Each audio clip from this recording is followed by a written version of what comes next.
Hello guys, menstrual cycle की detailing करने वाले हैं। थोड़ी सी ये दो पार्ट में होगी। पहले भी एनसीईआरटी को मैंने एनसीईआरटी डील कर दिया for the neat and agriculture student.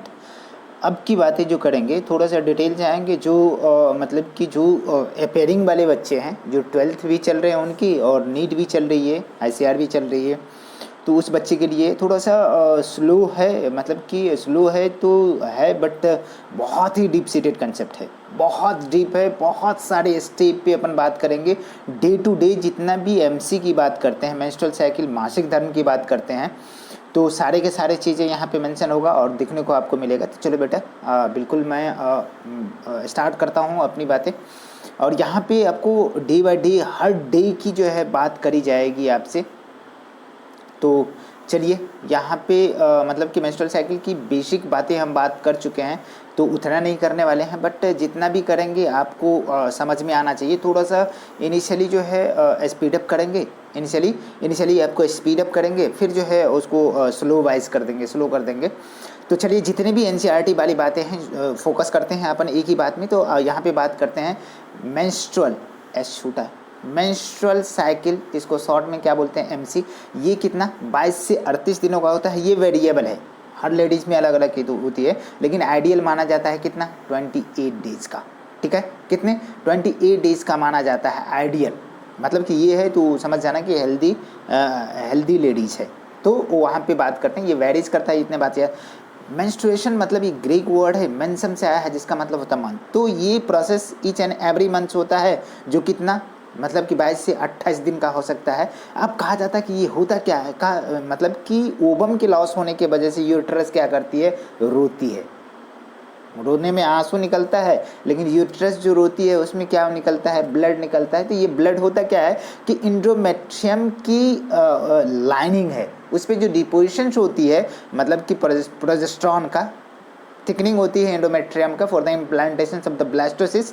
उस थिकनिंग को क्या करता है कि डिजनरेट करते, फॉल ऑफ होते हैं, उसके स्ट्रैप क्या होते हैं, बाहर आ जाते हैं, डेड ब्लड के रूप में आ जाते हैं, जो 3 to 5 डेज की होती है, that is known as menses. तो ये फेजेज है। मतलब कि मेंस्ट्रुअल साइकिल के फेज की बात करते हैं तो अपन 3 फेज को जानते हैं, एनसीईआरटी पे मेंशन करती है, लेकिन चौथा फेज भी मेंशन करना होता है, जिसको मतलब कि ओवुलेटरी फेज बोलते हैं, मिड ऑफ द साइकिल। ठीक है ना, बहुत ही इंपॉर्टेंट है, बहुत ही धांसू है। तो यहाँ पे अपना बात करते हैं, उतना जाने दीजिए। तो कहा जाता है कि मेंस्ट्रुएशन होता क्या है बेटा, तो मेंस्ट्रुएशन होता है वीपिंग, मतलब रोना, वीपिंग ऑफ यूट्रस। यूट्रस जो बच्चेदानी है उसका रोना। क्यों रोती है भैया, for loss of ovum, ovum के लॉस होने की वजह से। अब कैरेक्टरिस्टिक फीचर्स क्या है किसकी, ये है तो ये प्राइमेट मेमल, मेमल से बोले तो दो तरह का, एक तो नॉन प्राइमेट होता है, गाय भैंस घोड़ा हाथी बकरी ऊँट गधा। ठीक है, तो कंडीशन क्या है कि यहाँ पे जैसे वो क्या, उसमें मेंस्ट्रुअल साइकिल नहीं होती, उसमें ओएस्ट्रस साइकिल होती है। तो दोनों में डिफरेंसेस देखेंगे। यहाँ पे किस में होते हैं, तो होमा कुरेशी, आपको याद होना चाहिए।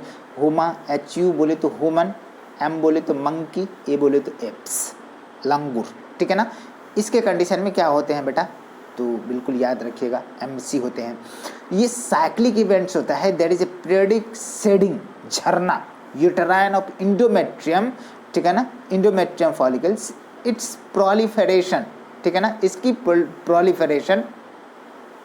फिर जो बात करते हैं कि proliferation and preparation for the implantation of the blastocyst. ठीक है, यहाँ पे इसका डेफिनेशन फुल्ली है कि ये मतलब कि ये क्या है कि इट इज पीरियडिकली, मतलब कि एक साइक्लिक है, पीरियड है, एक पीरियड के बाद दूसरे पीरियड में आते हैं। ये पीरियडिकली क्या होता है, इसमें मार्फोलॉजिकल एंड फिजियोलॉजी चेंजेज होती हैं इन द फॉर्म ऑफ, किस में भैया,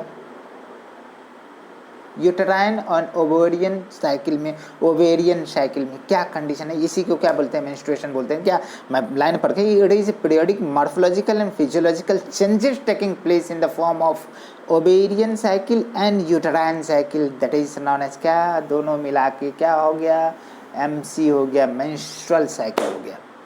अब इसमें क्या क्या जो है बाहर आ जाते हैं बेटा, तो क्या क्या कंडीशन है, तो यहाँ पे देखो कि क्या क्या इसके साथ जो है कम शॉर्ट होते हैं, मतलब बाहर आते हैं, क्या क्या बाहर आते हैं उसकी बात करते हैं। तो उसके लिए बात करो क्या कि what comes out in the menstrual cycle female body से, तो strap of the endometrium, endometrium की जो स्ट्रैप्स होती हैं जो डिपोजिशन है प्रोजेस्टेरॉन का, उसका। फिर जो है म्यूकस है प्लस ब्लड है plus undifferentiated ovum that is के सेकेंडरी oocyte है।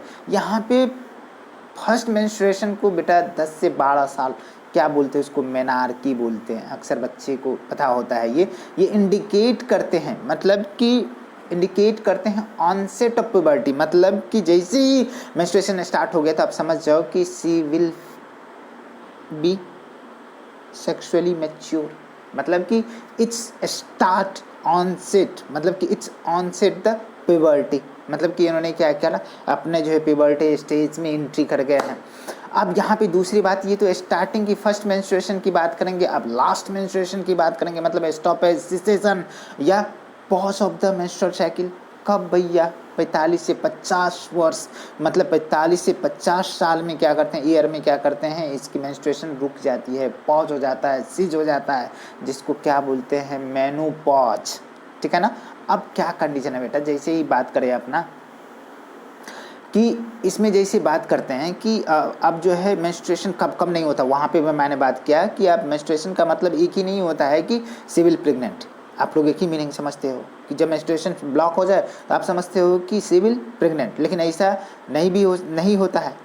अरे जनरली एक ही केस में मेंस्ट्रुएशन रुकती है क्या? नहीं जी, 5 केसेस है, 5 केसेस को मैंने उसमें बताया, तो वहाँ पे यहाँ पे बात करूँगा थोड़ा सा। ड्यूरिंग प्रेगनेंसी आप वाली कंडीशन है, ये तो पहला फुलफिल हो गया, पहला क्या हो गया, फुलफिल हो गया, जो आप जानते। दूसरी कंडीशन है कि ये मेनोपॉज के कंडीशन में जो अभी बात करें हैं, जो 45 से 50 साल के एज में बंद हो जाते हैं, उसमें क्या होता है भैया, फॉलिकल्स जो होते हैं, जो फॉलिकल्स है ख़त्म हो जाता है, डिजनरेट हो जाता है ऑलमोस्ट ऑल।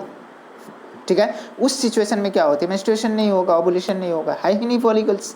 अब क्या होता है कि प्यूबर्टी से पहले बेटा उस समय भी मेंस्ट्रुएशन नहीं होता है, और क्या होता है, ड्यूरिंग इंटेंसिव लैक्टेशन, जब मदर बच्चे को जन्म दी है तो इसका एक पीरियड बोला जाता है, उस बच्चे के डिलीवरी के बाद 6 मंथ्स तक ये पीरियड चलता है जिसमें मेंस्ट्रुएशन नहीं होता है, जिसको एमेनोरिया कहते हैं। ठीक है ना। अब दूसरा 5वां कंडीशन क्या है बेटा, कि स्ट्रेस और पुअर हेल्थ के वजह से भी क्या होता है, प्रेगनेंसी, मतलब कि मेंस्ट्रुएशन नहीं होता है। ठीक है ना। कोई वर्ड जो है बेटा बीच बीच में आ जाए, जैसे oocyte, प्राइमरी oocyte को मैंने एक लेक्चर में प्राइमरी स्पर्मेटोसाइट, सेकेंडरी स्पर्मेटोसाइट और स्पर्मेटिड्स यहाँ पे बात करके मैंने कुछ oocyte ही बोल दिया, तो वो इसके लिए सॉरी भाई, मतलब कि जहाँ पे भी इस तरह के प्रॉब्लम आता है तो आप समझ जाना कि सर रिदम में आकर के उसको बोल दिया, मतलब कि प्राइमरी सेकेंडरी स्पर्मेटोसाइट होता। ठीक है ना, मैंने primary oocyte, secondary oocyte, oogonia ऐसे करके कर दिया, नहीं, spermatogonia, primary oocyte, primary spermatocyte, secondary spermatocyte. ठीक है ना, स्पर्मेटिड्स, फिर जो है स्पर्मेटोजुआ। ठीक है, चलो कोई बात नहीं, आपको समझना पड़ेगा इस बात को। अब बेटा यहाँ पे जैसे ही बात करें अपने को, तो ये सिचुएशन कुछ अलग तरीके का है, आपको दिखाना चाहेंगे हम कि ये इसमें हमने कहा कि स्टेज जो है हार्मोनल चेंजेस क्या क्या होते हैं और कौन कौन हार्मोन कब काम करते हैं, उसकी बात करते हैं थोड़ा सा। कि stages of menstrual cycle control by the hormone, कौन कौन सा कंट्रोल करते हैं, कौन कौन सा हार्मोन था, हमने कहा कि 5 हार्मोन इसके लिए रिस्पॉन्सिबल है। GnRH जो हमारा हाइपोथैलेमस, FSH, LH जो पिट्यूटरी ग्लैंड, इंटीरियर पिट्यूटरी, कहाँ पे, इंटीरियर पिट्यूटरी की बात करते हैं। इंटीरियर पिट्यूटरी ग्लैंड क्या करते हैं, सिक्रीट करते हैं इसको, और ये सब कहाँ करते हैं जी, मतलब कि गोनाड पे एक्ट करते हैं, वहाँ पे प्रोजेस्टेरॉन, एस्ट्रोजन, एंड्रोजन ये सर के साथ सिक्रीट करते हैं। तो यहाँ पे प्रोजेस्टेरॉन या एस्ट्रोजन की बात करते हैं, समझ में आ रहा है ना, वो एस्ट्रोजन या एस्ट्रोजन अपन पढ़ते हैं, यही पढ़ते हैं, वो एस्ट्रोजन होता। ठीक है ना। यहाँ पे सीक्वेंस जो हार्मोन एक्शन की बात करते हैं बेटा, तो सबसे पहले आप काम करेंगे कौन सा, FSH की काम करेंगे, कौन सा, FSH काम करेंगे, और ऐसे FSH काम करने के बाद जो है आपका कौन सा काम करेगा, एस्ट्रोजन काम करेगा, फिर LH काम करेगा, फिर प्रोजेस्टेरॉन काम करेगा। लास्ट में प्रोजेस्टेरॉन की कामिंग होती है क्या कि इनर लाइनिंग जो है, मतलब कि यूट्रस की 3 लाइनिंग होती है, बाहर वाली EP हम बोला था, EP भी होते हैं, पेरी भी होता है, पेरीमेट्रियम, दूसरा मोटा सा होता है जिसको मायोमेट्रियम मसल्स वाले भी होते हैं, तीसरा जो एंडोमेट्रियम होता है जहाँ पे बच्चे आकर के मतलब कि ब्लास्टोसिस्ट इम्प्लांट होते हैं, उसकी बात करते हैं। यहाँ फंक्शन ऑफ हार्मोन की बात करो, थोड़ा जो है आपको बात करना पड़ेगा बेटा, बिल्कुल सीक्वेंस की, ये सीक्वेंस की बात कर लेना, कौन पहले काम करते हैं, FSH, फिर एस्ट्रोजन, फिर LH, फिर प्रोजेस्टेरॉन। ये हो गया। फंक्शन क्या होता है हार्मोन का, उसकी मैं थोड़ा सा यहाँ पे एक डायग्राम के थ्रू जो है मैंने कर दिया है, तो इसको थोड़ा सा दिमाग में दीजिए। क्या कंडीशन है बेटा, जैसे FSH की बात करेंगे, LH की बात करेंगे, एस्ट्रोजन की बात करेंगे और प्रोजेस्टेरॉन की बात करेंगे, तो यहाँ पे सबसे पहले बात करते हैं क्या कि इनहिबिट करता है, यहाँ इनहिबिट करती है कौन, एस्ट्रोजन। जैसे ही बात करते हैं तो दोनों के दोनों केसेस है। एक जगह पे तो अपना बात करते हैं कि ये स्टिमुलेट करते हैं, और दूसरी जगह क्या करते हैं, मतलब कि इनहिबिट करते हैं। ठीक है,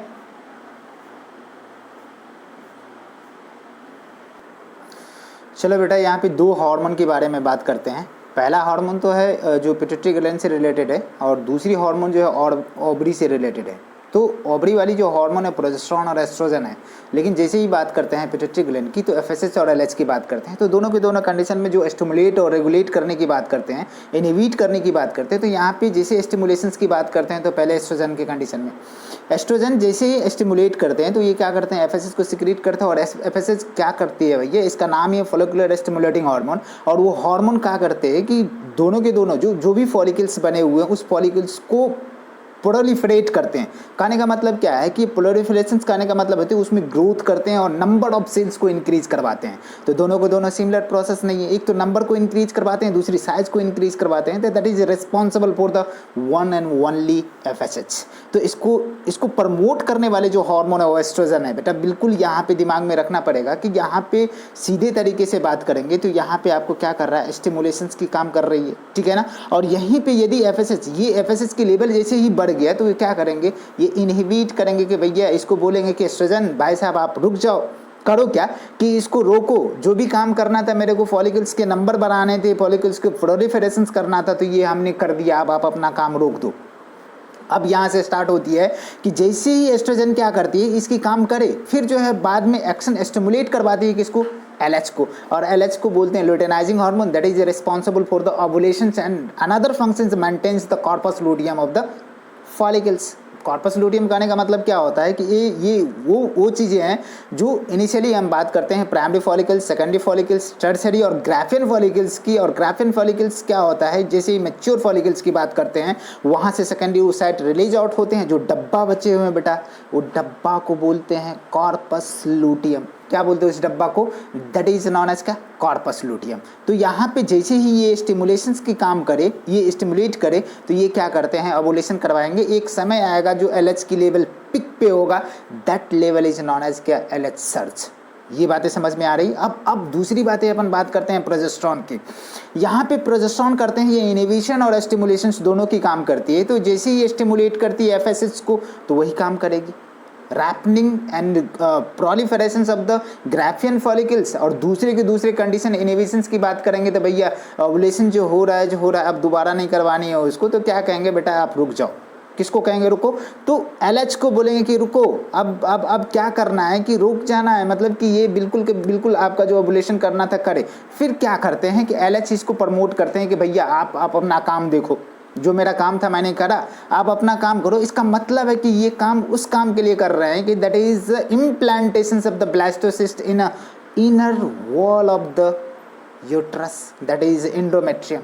ठीक है। तो यहाँ पे दोनों की थोड़ी सी फंक्शंस अपन बात करेंगे। एस्ट्रोजन और प्रोजेस्टेरॉन की बात करते हैं, दैट इज ओवेरियन हार्मोन। ठीक है ना। एक तो एस्ट्रोजन बात करते हैं कि रिबिल्ड करते हैं यूटेराइन वॉल को, यूट्रस जो बच्चेदानी होती है उसकी वॉल को रिबिल्ड करती है, दैट मीन्स की थिकनेस को बढ़ाती है। और थिकनेस को मेंटेन करने का काम कौन करता है बेटा, प्रोजेस्टेरॉन। तो यहाँ पे दोनों की दोनों बातें करेंगे। ये causing the more thickness in uterine wall that maintains the thickness of the uterus for the implantation of the blastocyst and growing up the embryo, lastly form of the fetus, बच्चे की फॉर्मेशन सब uterus के अंदर। तो आगे की तरफ देखो बेटा, थोड़ा सा यहाँ पे आपको बात करना पड़ेगा और बिल्कुल उससे जुड़े रहना है। क्या कंडीशन है कि इसी डायग्राम को जो मैंने अभी रिफ्लेक्ट किया बोर्ड पे, तो इसको आप थोड़ा सा क्या करो, मैं पेज के थ्रू आपके लाइन के थ्रू जो है इसको कर रहा हूँ। तो लाइन में क्या क्या दिया हुआ है कि फर्स्ट ऑफ ऑल क्या काम करते हैं कि फर्स्ट ऑफ ऑल FSH जो एक्ट करते हैं ओवरी की वॉल पे और स्टिमुलेट करते हैं फॉलिकुलर डेवलपमेंट। उसकी लैंग्वेज मैंने डिटेल आपकी डायग्राम में बताया, यहाँ पे मैंने लैंग्वेज को उसको लिखा। तो ये काम करे। फिर जो है first of all estrogen release होती है फ्रॉम द ग्रेनुलोसा सेल्स। मतलब आपको बताया हुआ है कि भैया क्या होते हैं कि आगे चलो सारे के सारे बात होंगे। कि मतलब ओवरी के अंदर क्या होते हैं कि पहले तो जर्मिनल एपिथेलियल है, दैट मीन्स कि उगोनिया का फॉर्मेशन होता है वहाँ पे। उगोनिया से क्या होती है, primary oocyte, secondary oocyte, then egg. तो इसकी कैसी कंडीशन होती है कि जर्मिनल सेल्स में माइटोसिस होते हैं, डिफरेंशिएशन होते हैं, लार्ज नंबर ऑफ सेल्स बनते हैं, दैट इज ओगोनिया बनते हैं। ओगोनिया बनने के बाद उसमें डिफरेंशिएशन होती है, स्पेशल टाइप की सेल बनती है जिसे प्राइमरी oocyte बोलते हैं। उस oocyte में क्या होती है बेटा, तो मियोसिस 1 होते हैं, फिर आगे चल के मियोसिस 2 होते हैं। कब क्या कंडीशन है, हर डे को डे बाय डे जो मेंस्ट्रुअल साइकिल है, जो मासिक धर्म है, उसको जो है 28 दिन की जो प्रोसेस होती है वो टोटल का टोटल डिटेल डीप स्टडी करने वाले हैं यहाँ पे। तो बिल्कुल आप देखते रहो, आगे की तरफ बढ़ो। यहाँ पे जैसे ही बात करते हैं, ग्लैंडुलर सेल्स क्या करते हैं, जो एस्ट्रोजन को रिलीज करते हैं और इंक्रीज करते हैं लेवल ऑफ द एस्ट्रोजन। ये पॉजिटिव फीडबैक देते हैं किसको बेटा, एलएच को, to increase the growing uterine endometrium and endometrium becomes the glandular. That means कहने का मतलब है कि एंडोमेट्रियम ग्लैंडुलर होगा, इसका मतलब है कि प्रोजेस्टेरोन कहीं ना कहीं वहाँ पे आएगा, ठीक है ना। अब जैसे ही यहाँ पे बात करें कि ये रैपिड सिक्रेशंस होने की वजह से क्या क्या होगा, थोड़ा सा एक लाइन डायग्राम मैं बता रहा हूँ यहाँ पे। Rapid increase in level of LH at the 14th day of the menstrual cycle, that means कि mid of the menstrual cycle, मतलब 28 दिन की आपकी मासिक धर्म होती है, मेंस्ट्रुअल साइकिल होता है, एमसी होता है, उसमें से 14वां दिन क्या होता है कि यहाँ पे देखो बेटा ये राइज हो गया, दैट इज नॉन एज क्या, एलएच सर्ज। और ये क्या करते हैं, this triggers the Graafian follicles to rupture the ovary wall and release out the secondary oocyte, that is ovum. यहाँ तक समझ में आ रहा है। ये प्रोसेस बेटा क्या कहलाता है, ओवुलेशन, ठीक है ना। ये प्रोसेस क्या है, ओवुलेशन, जो आपके एनसीईआरटी ने मेंशन करी है कि पहला जो 3 से 5 दिन का मेंस्ट्रुएशन होता है, मेंस फेज होता है, that means through out the bleeding होती है, ठीक है ना। जैसे ही छठे से लेकर के 12वें दिन की बात करते हैं तो प्रोलिफरेटिव फेज की बात करते हैं, फॉलिकुलर फेज की बात करते हैं, उसके बाद करते हैं तो लुटियल फेज की, सिक्रेटरी फेज की बात करते हैं। लेकिन बीच वाला फेज को छोड़े हुआ जो मिड ऑफ द एमसी होता है, जो 14 डे पे ओवुलेशन रिलीज करती फीमेल, क्या करती, अंडा देती है 14वें दिन, ठीक है ना। उस फेज को मेंशन नहीं करे हैं, but that phase is known as क्या, ओवुलेशन फेज, ठीक है। तो थोड़ा सा आगे की तरफ बढ़ो। After the Graafian follicles converted into corpus luteum, that corpus luteum maintain by the LH. बहुत ही इंपॉर्टेंट है सब के सब हार्मोन। यहाँ पे कॉर्पस लूटियम जो एक टेम्परेरी एंडोक्राइन ग्लैंड है, जो रिलीज करते हैं बेटा किसको, एस्ट्रोजन और प्रोजेस्टेरोन को। बिल्कुल याद रखना पड़ेगा। और इसको, ये हार्मोनल है बेटा, बिल्कुल आपको एंडोक्राइन नहीं आती है तो आपकी समझ में बिल्कुल नहीं आएगा क्या हार्मोन है, कहाँ पे कौन स्टिमुलेट करते हैं, कौन इनहिबिट करते हैं, सारे के सारे चीज़ें दिया हुआ है, मैंने पूरे डिटेल डिस्क्रिप्शन दी है यहाँ पे। तो कॉर्पस लूटियम क्या है, टेम्परेरी स्ट्रक्चर है जो रिलीज करती है प्रोजेस्टेरोन और एस्ट्रोजन को। अब क्या कह रहा है कि progesterone give a negative feedback to the LH और एफएसएच। अरे भैया, जब अब ओवुलेशन हो गई, आपकी फॉलिकुल की डेवलपमेंट हो गई, ग्रोथ हो गई, प्रोलिफरेशन हो गया, तब काहे को काम, कोई काम नहीं है। तो इसका मतलब है कि प्रोजेस्टेरोन क्या करते हैं कि भैया एलएच और एफएसएच को क्या करते हैं, निगेटिव फीडबैक देते हैं कि बेटा बंद करो, ठीक है। अब क्या करना है कि प्रोजेस्टेरोन जो एंडोमेट्रियम की, जो यूट्रस की, जो बच्चेदानी की तीसरी लेयर है एंडोमेट्रियम, उस पर क्या करते हैं, जमा होना स्टार्ट होता है, जिसकी वजह से यूट्रस की जो बच्चेदानी की थिकनेस एंडोमेट्रियम की बढ़ जाती है, वहाँ पे ब्लास्टोसिस्ट आकर के इम्प्लांट करता है, that is known as implantation. वो 7th डे, ठीक है ना, 7th day of the fertilizations, fertilizations के 7वें दिन इम्प्लांटेशन की प्रोसेस होती है। यहाँ पे बात करते हैं due to failure of the fertilisations, हमें फर्टिलाइजेशंस नहीं करनी है एमसी तक में। अब फेलियर हो जाता है, मतलब कि फेल कर जाता है फर्टिलाइजेशंस, बेटा हो सकता है कि सेक्स नहीं, क्वाइटस नहीं हो, जिसकी वजह से स्पर्म नहीं गए तो फ्यूजन नहीं होता है मेल गैमीट फीमेल गैमीट का। इसका मतलब है कि प्रोजेस्टेरोन के लेवल क्या हो जाते हैं, डिक्रीज होते हैं, because degradation of the corpus luteum. Corpus luteum क्या होते हैं, डिग्रेड कर जाते हैं। Lastly endometrium will be fall out in the form of the menses at the end of the 28th day. ये बातें समझ में आ रहा है। तो चलो आगे की तरफ जो है ये फेज की बात करते हैं, किस तरीके से आपका जो है फॉलिकुलर फेज डेवलप होते हैं, किस तरह से ग्रो करते हैं आपका, ये चीज़ें ग्रो करते हैं। स्टेज की बात करते हैं, stage of the menstrual cycle, कैसे स्टेजेस की बात करते हैं। तो यहाँ पे थोड़ा सा अपन बात करेंगे क्या कि स्टेज की बात करो तो पहला जो यूट्राइन साइकिल की बात करते हैं, दूसरा ओवेरियन साइकिल के ओवरी में क्या क्या चेंजेस होते हैं और यूट्रस में क्या क्या चेंज होते हैं, बच्चेदानी में क्या क्या चेंज होते हैं। तो 3 फेजेस में भी, 3 फेजेस में भी, मतलब कि कहने का मतलब है कि यूट्राइन साइकिल भी 3 फेज की है और ओवेरियन साइकिल भी 3 फेज का है, जिसमें सबसे पहले अपन बात करते हैं मेंस का जो 3 to 5 डेज की होती है उसी के एनालॉगस, मतलब कि वहाँ पे ओवरी में क्या चल रहा होता है, फॉलिकल्स की नंबर बढ़ते हैं, फॉलिकुलर फेज, फॉलिकल्स की साइज में ग्रोथ होती है, ठीक है। यहाँ पे जैसी दूसरी बात करते हैं यूट्राइन साइकिल में तो प्रोलिफरेटिव फेज होते हैं, प्रोलिफरेशन होता है। यहाँ पे बात करते हैं तो ओवुलेटरी फेज होता है, ओवरी की कंडीशन में ओवम का रिलीज होता है। यहाँ पे सेक्रेटरी फेज होता है, यूट्रस की वॉल, ठीक है ना। यहाँ पे ल्यूटियल फेज होता है, जो वहाँ पे भी सिक्रेशन होगा। अब कंडीशन क्या है कि under the control of the ovarian hormone, कौन सा ओवेरियन हार्मोन बेटा, estrogen and progesterone, on the control of the pituitary hormone, that means कि एफएसएच और एलएच के कंट्रोल में ये सारे के सारे प्रोसेस होते हैं। तो अब करना क्या है कि जो ओवरी के अंदर चेंजेस हो रहे हैं, जो primary follicles will be converted into the Graafian follicles, और क्या भैया ग्राफियन फॉलिकल्स के अलावा क्या बोलते हो उसको, मतलब कि ये जो ग्राफियन फॉलिकल्स में कन्वर्ट होंगे, दैट मीन्स कि मैच्योर फॉलिकल्स में कन्वर्ट होंगे, तो किस तरीके से होंगे और कैसे हो रहा है, तो आप वॉच करो और देखते रहो। यहाँ पे बात करते हैं कंट्रोलिंग की, बात करते हैं जैसे ही, तो बिल्कुल आगे की तरफ देखो कि under control of the ovarian hormone, यहाँ पे बात करते हैं कि यूट्राइन वॉल की बात करते हैं, यहाँ पे मेंस की बातें करते हैं, ठीक है।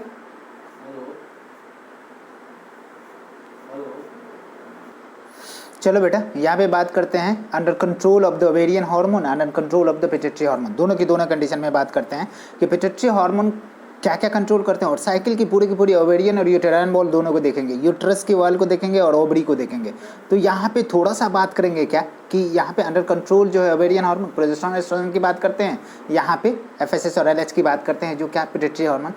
तो यूटेराइन वॉल पे कौन कौन से एक्शंस होते हैं, क्या क्या कंडीशन है, कितने फेजेस हैं यहाँ पे मेंस्ट्रुअल साइकिल की। तो पहला मेंस फेज की बात करते हैं 3 से 5 दिन, प्रोलिफरेटिव फेज की बात करते हैं तो अप टू 12th डे, मतलब कि 6 to 12th डे। यहाँ पे ओवुलेशन तो मिड ऑफ द MC, यहाँ पे सेक्रेटरी फेज या लिटिल फेज की बात करते हैं तो 15 से लेकर के 28 दिन। अब देखो ओवरी के वॉल में क्या क्या चेंजेज है बेटा। पहले जो है अपन फर्स्ट डे की बात करते हैं तो पहला दिन जो उगोनिया है, उगोनिया कन्वर्ट हो जाते हैं किसमें, प्राइमरी फॉलिकल्स में। इसके चारों तरफ ग्रेनुलोसा सेल्स आ जाते हैं, और ग्रेनुलोसा सेल्स आ गए तो ये क्या हो गया सेकेंडरी, और जैसी सेकेंडरी से क्या हो गया टर्शियरी, और टर्शियरी से क्या हो जाएगा जी, मतलब कि ग्राफियन फॉलिकल्स। अब ग्राफियन फॉलिकल्स जो है 14वें दिन बेटा क्या हो जाता है, सेकेंडरी oocyte को रिलीज करता है, ओवम को रिलीज करता है, ये स्ट्रक्चर कन्वर्ट हो जाते हैं ग्राफियन फॉलिकल्स में, कॉर्पस लूटियम में, और कॉर्पस लूटियम धीरे धीरे ग्रो करते हैं क्योंकि इनको प्रोजेस्टेरोन एस्ट्रोजन लार्ज अमाउंट में सिक्रीट करनी होती है। यदि फर्टिलाइजेशन नहीं हुआ तो corpus luteum converted into the corpus albicans. बिल्कुल ओवेरियन जो चेंज है बेटा, इसको यहाँ पे आपको देखना पड़ेगा कि किस तरीके से चेंजेज है। चलो मैं लाइन डायग्राम में बताता हूँ, वो यहाँ पे देखो, यहाँ पे लाइन डायग्राम के कंडीशन में बात करते हैं तो एक ही चीज़ बात करते हैं यहाँ पे कि आपके ये जो यहाँ पे मेंस की बात करते हैं तो मेंस जो 3 to 5 डेज की बात करते हैं, दूसरी जो फॉलिकुलर फेज की बात करते हैं तो आपको फॉलिकुलर फेज यहाँ तक आएंगे, ठीक है ना, यहाँ तक कि 12वें दिन, और 14वें दिन क्या ओवुलेशन हो गया। जैसे ही अपन पिट्यूटरी की बात करते हैं, ल्यूटियल फेज की बात करते हैं तो 28 डेज की होती है। तो अबाउट यहाँ पे जो बात करते हैं कि 6 से 12 दिन जो फॉलिकल्स की मैच्योरेशंस की बात होती है, और जैसे ही अपन बात करेंगे आगे की तरफ तो यहाँ पे, ठीक है। तो इस फेज को अपन पाई चार्ट के थ्रू देखना चाहेंगे तो इसमें क्या होता है, सेक्रेटरी फेज जो पोस्ट ओवुलेटरी फेज होती है वो कितने दिनों की होती है बेटा, एकदम फिक्स है, एकदम याद रखना ही पड़ेगा। It's a main clue for the safe और अनसेफ पीरियड। तो जैसे ही अपन बात करेंगे कि पोस्ट ओवुलेटरी फेज की तो 14 दिन की फिक्स स्टेज होती है, लेकिन अपना जैसे ही बात करते हैं कि 28 दिन को पहला दिन भी मान सकते हैं आप, तो जो ब्लीडिंग फेज होती है 1 to मतलब कि 5 डेज, वहाँ पे दूसरी मेंस फेज की बात करते हैं, दूसरी फेज की बात करते हैं, प्रोलिफरेटिव फेज की बात करते हैं तो मेंस्ट्रुअल्स। अब ग्राफियन फॉलिकल्स मैच्योरेशन होती है under the actions of FSH जैसे जैसे इंक्रीज कर रहे हैं तो कहने का मतलब है कि वहाँ पे फॉलिकल्स की साइज क्या हो रहा है, बड़े हो जा रहा है, ग्रेनुलोसा सेल्स उसको सराउंड्स कर दे रहे हैं, ठीक है ना, ये बात कर रहे हैं। यहाँ पे क्या हो रहा है, कॉर्पस लूटियम सिक्रेशंस की बात करते हैं, ठीक है। तो जैसे ही आगे की तरफ चले, फॉलिकल सिक्रीट करते हैं एस्ट्रोजन, ठीक है ना, rebuild the endometrium and cell proliferation या 14वें दिन बेटा क्या ओवुलेशन फेज हो गया। तो थोड़ा सा अपन यहाँ पे चल के आगे बात करेंगे तो इसको अपन आगे कंटिन्यू करने वाले हैं, ठीक है ना। तो ये चार्ट के थ्रू आप देखना कि दोनों को दोनों फेजेस मैं बताया हुआ हूँ कि ओवरी में और यूट्रस में क्या क्या चेंजेस होते हैं। तो ये चीज़ें मैंने पाई चार्ट में भी बताया। फॉलिकुलर फेज, ठीक है ना, यहाँ पे लुटियल फेज, यूट्रस में, ये ओवरी में चेंजेस हो रहे हैं, यूट्रस में चेंजेस हो रहे हैं किस तरीके से, क्या देख रहे हो, एंडोमेट्रियम की लाइनिंग कैसे होती है। मेंस 3 to 5 प्लोरिफेटिव फेज है, 6 से लेकर के 12, 14वां दिन जो है 14वां दिन ओवुलेटरी फेज, और ये 14 से 14, 28 जो सेक्रेटरी फेज की बात करते हैं, बिल्कुल आपको दिमाग में रखना ही पड़ेगा। जो पोस्ट ओवुलेटरी फेज है बहुत ही इंपॉर्टेंट क्लू है, ऑलवेज कांस्टेंट होते हैं। यहाँ पे दोनों हार्मोन की बात करते हैं, तो पिट्यूटरी और ओवेरियन हार्मोन की बात करेंगे, दोनों के दोनों हार्मोन की बात करेंगे। तो क्या क्या कंडीशन है, यहाँ पिट्यूटरी हार्मोन की बात करो, ओवेरियन हार्मोन की बात करो, तो ओवेरियन के कंडीशन में प्रोजेस्टेरोन एस्ट्रोजन की बात करते हैं।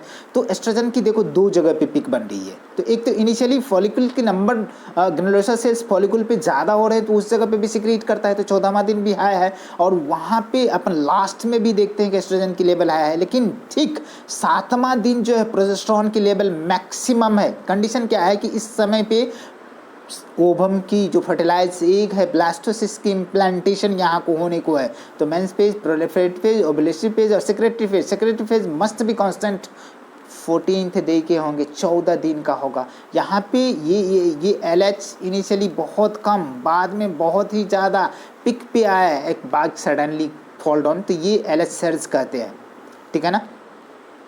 ये बातें समझ में आ गई। आगे की तरफ जैसे ही बात करो तो आपको ये चीज़ें समझना पड़ेगा कि एस्ट्रोजन जो है पॉजिटिव फीडबैक देते हैं, किस पे पॉजिटिव देते हैं, LH पे, ये कॉर्पस लूटियम पे एक्ट करते हैं, और प्रोजेस्टेरोन और एस्ट्रोजन की लेवल बढ़ जाते हैं। प्रोजेस्टेरोन नेगेटिव फीडबैक देते हैं दोनों के दोनों पे। तो क्या होता है, एस्ट्रोजन डायरेक्टली अपन दोनों पॉइंट से बात करते हैं, तो growth of the endometrium, progesterone की बात करते हैं मेंटेनेंस ऑफ द एंडोमेट्रियम। तो एस्ट्रोजन क्या करते हैं, वॉल जो एंडोमेट्रियम की ग्रोथ को लिए रिस्पॉन्सिबल होते हैं, और प्रोजेस्टेरोन किसके लिए रिस्पॉन्सिबल होता है, तो जो ग्रोथ हुई है उसको मेंटेन करने का काम करता है, ठीक है। तो चलो आगे जो है आगे